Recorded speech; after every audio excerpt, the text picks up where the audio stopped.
Congressional Republicans, who faltered badly in trying to dismantle Barack Obama's Affordable Care Act, see passage of the tax bill as crucial to proving to Americans they can govern and imperative for holding onto House and Senate majorities in next year's midterm elections.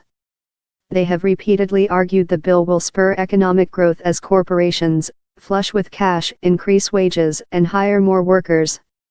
But they acknowledge they have work to do in convincing everyday Americans.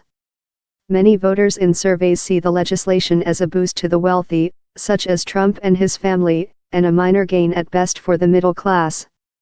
"I don't think we've done a good job messaging," said Representative Greg Walden, now, you're able to look at the final product." Ryan was positive, even insistent. He declared, "Results are what's going to make this popular."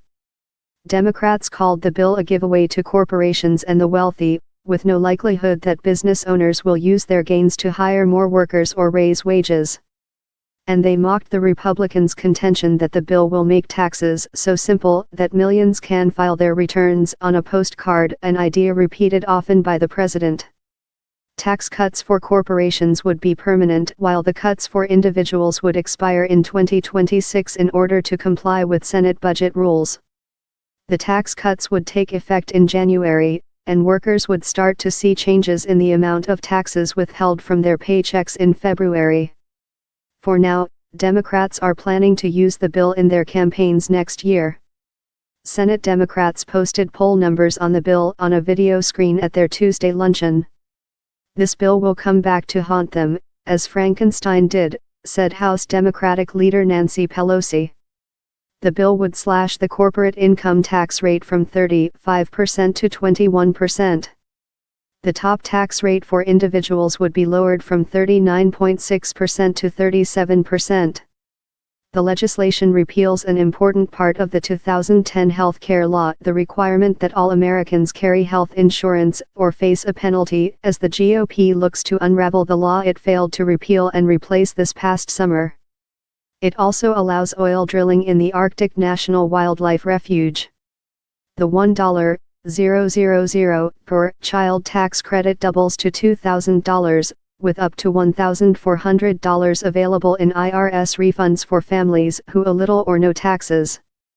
Parents would have to provide children's Social Security numbers to receive the child credit, a measure intended to deny the credit to people who are in the U.S. illegally. Disgruntled Republican lawmakers from high-tax New York, New Jersey, and California receded into the background as the tax train rolled. They oppose a new $10,000 limit on the deduction for state and local taxes. GOP Representative Peter King conveyed what people in his Long Island, New York, district were telling him about the tax bill: nothing good, especially from Republicans. "It's certainly unpopular in my district. The bill is projected to add $1 trillion to the nation's debt over a decade." GOP lawmakers say they expect a future Congress to continue the tax cuts so they won't expire. That would drive up deficits even further. The bill would initially provide tax cuts for Americans of all incomes. But if the cuts for individuals expire, most Americans, those making less than $75,000, would see tax increases in 2027, according to congressional estimates. Associated Press writers Matthew Daly, Kevin Freaking, and Alan Fram contributed to this report.